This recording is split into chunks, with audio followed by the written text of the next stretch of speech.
सिद्धरामैया ने chief minister के ओहदे से दे दिया इस्तीफा, डीके शिव कुमार की राह हमवार। कर्नाटक की सियासत में एक अहम पेश रफ्त सामने आई। चीफ मिनिस्टर सिद्धरामैया ने अपने ओहदे से इस्तीफा दे दिया।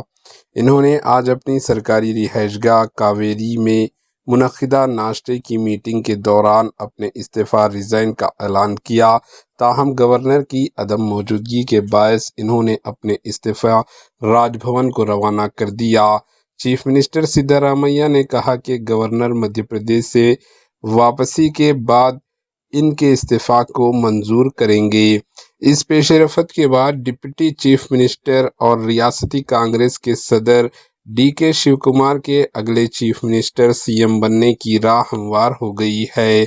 सिद्धरामैया के इस्तीफा की खबर सामने आते ही बेंगलुरु के सदाशिव नगर में वाक़े डीके शिव कुमार की रिहाइशगाह पर जश्न का माहौल देखने में आया। इनके हामियों और कारकुनों की बड़ी तादाद वहां पहुंच गई, जहां नारेबाजी की गई और मिठाइयां तकसीम करके खुशी का इजहार किया गया।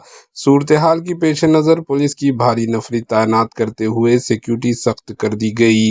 ज़राए के मुताबिक कैबिनेट साथियों के साथ इजलास में सिद्धरामैया ने अपने इस्तीफा रिज़ाइन के फैसले से आगाह किया और बताया कि कांग्रेस क़ियादत ने इन्हें डीके शिव कुमार को अगला चीफ मिनिस्टर मुकर्रर करने की हिदायत दी है।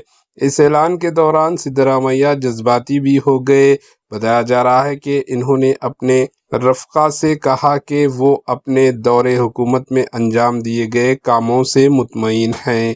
Bureau report, AHN news.